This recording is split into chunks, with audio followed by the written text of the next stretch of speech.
नमस्कार। आकाशवाणी जयपुर अजमेर से प्रस्तुत हैं प्रादेशिक समाचार।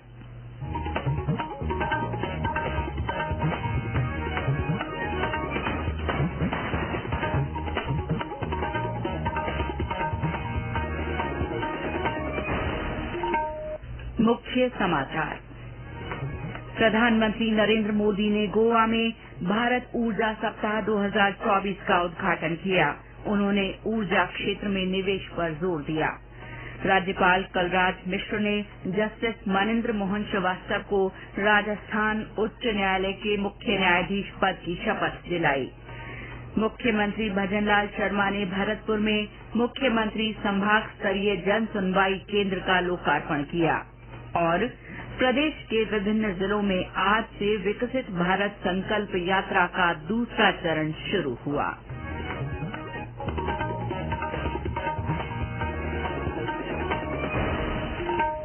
समाचारों के साथ मैं शीला चावला और अब समाचार विस्तार से।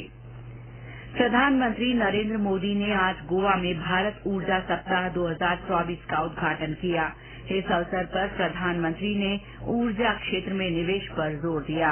प्रधानमंत्री ने ऊर्जा संबंधी मुद्दों पर विश्व को दिशा देने में नेतृत्व की भारत की भूमिका को भी रेखांकित किया और ऊर्जा के क्षेत्र में बुनियादी ढांचे के विस्तार के लिए देश के समर्पण की बात भी दोहराई। प्रधानमंत्री ने कहा कि भारत विश्व की तीसरी सबसे बड़ी अर्थव्यवस्था बनने की ओर अग्रसर है और 2045 तक देश की प्राथमिक ऊर्जा मांग दोगुनी हो जाएगी। भारत में ईवी की लगातार डिमांड बढ़ रही है।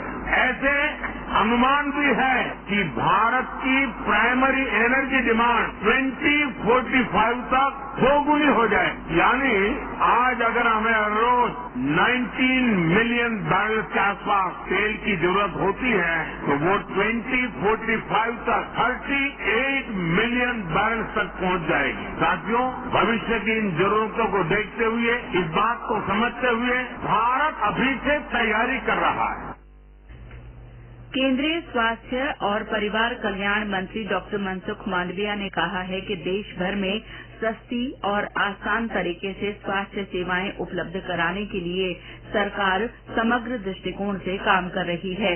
डॉक्टर मांडविया ने आज राज्यसभा में कहा कि देश में 1,64,000 से ज्यादा आयुष्मान आरोग्य मंदिर चलाए जा रहे हैं। उन्होंने ये भी बताया कि एमबीबीएस और चिकित्सा स्नातकोत्तर पाठ्यक्रमों में सीटें बढ़ाकर दोगुनी कर दी गई हैं ताकि लोगों के उपचार के लिए अधिक चिकित्सक उपलब्ध हो सकें। स्वास्थ्य मंत्री ने कहा कि सरकारी खर्चे पर चलने वाली विश्व की सबसे बड़ी स्वास्थ्य बीमा योजना आयुष्मान भारत प्रधानमंत्री जन आरोग्य योजना के अंतर्गत 50 करोड़ लोग शामिल किए गए हैं। इस योजना का उद्देश्य हर परिवार को प्रत्येक वर्ष 5 लाख रुपए की स्वास्थ्य सुविधाएं प्रदान करना है। उन्होंने बताया कि लोगों को सस्ती दर पर दवाएं उपलब्ध कराने के लिए 10,000 से ज्यादा जन औषधि केंद्र भी खोले गए हैं। केंद्रीय शिक्षा मंत्री धर्मेंद्र प्रधान ने कहा है कि उल्लास योजना विकसित भारत का सबसे मजबूत स्तंभ है और केवल यही योजना देश में उल्लास यानी खुशी ला सकती है।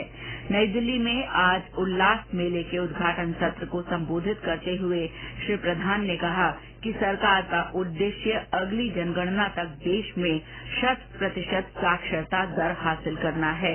उन्होंने कहा कि देश में डिजिटल साक्षरता बढ़ रही है, लेकिन 20% जनसंख्या ऐसी है जो औपचारिक शिक्षा से जुड़ नहीं सकी है। उन्होंने ये भी कहा कि इस योजना से देश को स्थानीय भाषाओं में लोगों को साक्षर बनाया जा सकेगा। 2 दिन चलने वाले उल्लास मेले का उद्देश्य राष्ट्रीय और राज्य स्तर पर उल्लास नव भारत साक्षरता कार्यक्रम के अंतर्गत विभिन्न गतिविधियों को प्रदर्शित करना है। विभिन्न राज्यों और केंद्र शासित प्रदेशों के 700 प्रतिभागी और शिक्षा मंत्रालय तथा अन्य संगठनों के 100 से ज्यादा गणमान्य लोग इसमें भाग ले रहे हैं। नई शिक्षा नीति 2020 के तहत इस योजना का लक्ष्य 15 वर्ष और उससे ऊपर की उम्र के उन लोगों को शिक्षा से जोड़ना है जो विद्यालय में औपचारिक रूप से शिक्षा ग्रहण नहीं कर सके हैं। राज्यपाल कलराज मिश्र ने आज राजभवन में जस्टिस मनिन्द्र मोहन श्रीवास्तव को राजस्थान उच्च न्यायालय के मुख्य न्यायाधीश पद की शपथ दिलाई। जस्टिस श्रीवास्तव ने हिन्दी में शपथ ली। समारोह के प्रारंभ में मुख्य सचिव सुधांश पंत ने राज्यपाल से श्री श्रीवास्तव को शपथ दिलवाने का आग्रह किया। इससे पहले उन्होंने राष्ट्रपति द्रौपदी मुर्मू द्वारा जारी मुख्य न्यायाधिपति की नियुक्ति अधिसूचना और वारंट को पढ़कर सुनाया। समारोह में मुख्यमंत्री भजनलाल शर्मा, विधानसभा अध्यक्ष वासुदेव देवनानी, उप मुख्यमंत्री दिया कुमारी, मंत्रिमंडल के सदस्य, जनप्रतिनिधि, राजस्थान उच्च न्यायालय के न्यायाधीश, अधिकारी, अधिवक्ता और मुख्य न्यायाधीश के परिजन मौजूद रहे। पंडित दीनदयाल उपाध्याय की 56वीं पुण्यतिथि पर धानक्या में स्मृति कार्यक्रम आयोजित किया जाएगा। इसी सिलसिले में आज विधानसभा अध्यक्ष वासुदेव देवनानी ने पोस्टर का विमोचन किया। पंडित दीनदयाल उपाध्याय स्मृति समारोह समिति के अध्यक्ष प्रोफेसर मोहनलाल छीपा ने बताया कि 11 फरवरी को होने वाले कार्यक्रम के तहत पंडित दीनदयाल उपाध्याय के जीवन दर्शन की प्रासंगिकता विषय पर श्रद्धांजलि और विशेष व्याख्यान होगा। ये समाचार आकाशवाणी जयपुर अजमेर से प्रसारित किए जा रहे हैं। मुख्यमंत्री भजनलाल शर्मा ने आज भरतपुर में मुख्यमंत्री संभाग स्तरीय जन सुनवाई केंद्र का लोकार्पण किया। उन्होंने इस दौरान आम जन के अभाव अभियोग सुने और संबंधित अधिकारियों को समस्याओं के तेजी से निपटारे के निर्देश दिए। उन्होंने कहा कि अब आम लोगों को अपनी समस्याओं के निराकरण के लिए जयपुर नहीं जाना पड़ेगा। भरतपुर में खोले गए जन सुनवाई केंद्र में समयबद्ध रूप से उनकी समस्याओं का शीघ्र निराकरण किया जाएगा।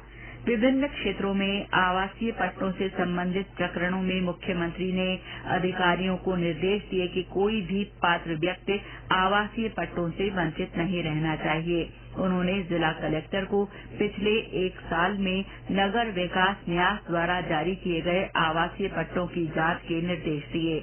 जन सुनवाई के बाद उन्होंने राजीविका के तहत भरतपुर और डीग जिले के 600 महिला स्वयं सहायता समूहों को दीनदयाल अंत्योदय योजना और ग्रामीण आजीविका मिशन के तहत 9 करोड़ रुपए के ऋण स्वीकृति का चेक दिया। साथ ही प्रधानमंत्री स्वनिधि योजना के तहत स्ट्रीट वेंडर्स को ऋण के चेक भी दिए गए। प्रदेश के विभिन्न जिलों में आज से विकसित भारत संकल्प यात्रा का दूसरा चरण शुरू हुआ। सवाई माधोपुर जिला मुख्यालय पर सीमेंट फैक्ट्री के गुलाब बाग में शिविर का आयोजन किया गया। इस दौरान केंद्र सरकार की प्रमुख जन कल्याणकारी योजनाओं के पात्र वंचित लाभार्थियों को योजनाओं से जोड़ा गया।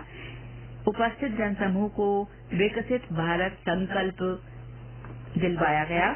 इसी तरह नगर परिषद क्षेत्र झालावाड़ के भवानी पार्क में शिविर का आयोजन किया गया। शिविर में केंद्र सरकार की विभिन्न योजनाओं जैसे प्रधानमंत्री स्वनिधि योजना के तहत स्वीकृति पत्र और कार्ड, प्रधानमंत्री आवास योजना के स्वीकृति पत्र, प्रधानमंत्री उज्ज्वला योजना के तहत गैस कनेक्शन सहित अन्य योजनाओं के स्वीकृति पत्र और कार्ड लाभार्थियों को दिए गए। इस दौरान बालिकाओं द्वारा सांस्कृतिक कार्यक्रम पेश किए गए। सूचना और प्रसारण मंत्रालय के केंद्रीय संचार ब्यूरो प्रादेशिक कार्यालय जयपुर की ओर से बहरोड में केंद्र सरकार की जन कल्याणकारी योजनाओं पर आधारित विकसित भारत संकल्पित भारत प्रदर्शनी कल से शुरू होगी। प्रदर्शनी 9 फरवरी तक सुबह 11 बजे से शाम 5 बजे तक सभी के लिए निःशुल्क खुली रहेगी। केंद्रीय संचार ब्यूरो के निदेशक रामखिलाड़ी मीणा ने बताया कि इस प्रदर्शनी में केंद्र सरकार की सभी जन कल्याणकारी योजनाओं से संबंधित जानकारी विभिन्न पैनलों के माध्यम से दर्शाई जाएगी। श्रीगंगानगर में नगर परिषद के सभापति के चुनाव के लिए भाजपा की ओर से निवर्तमान सभापति गगनदीप कौर, कांग्रेस की ओर से कमला बिश्नोई ने नामांकन पत्र भरे हैं। 11 फरवरी को होने वाले इस चुनाव के लिए 3 निर्दलीय प्रत्याशियों ने नामांकन दाखिल करवाए हैं। कल नामांकन पत्रों की जांच की जाएगी। 8 फरवरी को नाम वापसी के बाद चुनाव चिन्ह जारी किए जाएंगे। 11 फरवरी को सुबह 10 बजे से दोपहर 2 बजे तक मतदान होगा और इसके बाद मतगणना कर परिणाम जारी कर दिया जाएगा। जयपुर के जगत गुरु रामानंदाचार्य राजस्थान संस्कृत विश्वविद्यालय के स्थापना दिवस के मौके पर विश्वविद्यालय में समारोह आयोजित किया गया। इसे संबोधित करते हुए भारतीय दार्शनिक अनुसंधान परिषद नई दिल्ली के सदस्य प्रोफेसर सच्चिदानंद मिश्र ने कहा कि संस्कृत विद्वानों को संस्कृत भाषा में लिखे पुरातन ज्ञान को आधुनिक संदर्भों से जोड़कर उसे समाज में प्रतिष्ठित करने का प्रयास करना चाहिए। उन्होंने धर्म और दर्शन का आधुनिक विज्ञान के साथ समन्वय करने के लिए संस्कृत विश्वविद्यालयों को आगे आने को कहा। त्रिवेणी के महंत राम रिचपाल दास ने सनातन धर्म के प्रसार के लिए संस्कृत को सबसे उपयोगी भाषा बताया। समारोह में राजस्थान विश्वविद्यालय के कुलपति प्रोफेसर अल्पना कटेजा को उनकी शैक्षणिक उपलब्धियों के लिए सम्मानित किया गया। आकाशवाणी दिल्ली की ओर से कल कार्यक्रम नई सोच नई कहानी का प्रसारण नहीं किया जाएगा। इस कारण कल सुबह हिन्दी प्रादेशिक समाचार बुलेटिन का प्रसारण नियमित समय पर यानी 9 बजे किया जाएगा। और अंत में मुख्य समाचार एक बार फिर। प्रधानमंत्री नरेंद्र मोदी ने गोवा में भारत ऊर्जा सप्ताह 2024 का उद्घाटन किया। उन्होंने ऊर्जा क्षेत्र में निवेश पर जोर दिया है। राज्यपाल कलराज मिश्र ने जस्टिस मनिंद्र मोहन श्रीवास्तव को राजस्थान उच्च न्यायालय के मुख्य न्यायाधीश की शपथ दिलाई। मुख्यमंत्री भजन लाल शर्मा ने भरतपुर में मुख्यमंत्री संभाग स्तरीय जन सुनवाई केंद्र का लोकार्पण किया। और प्रदेश के विभिन्न जिलों में आज से विकसित भारत संकल्प यात्रा का दूसरा चरण शुरू हुआ। इसके साथ ही प्रादेशिक समाचार बुलेटिन समाप्त हुआ। नमस्कार।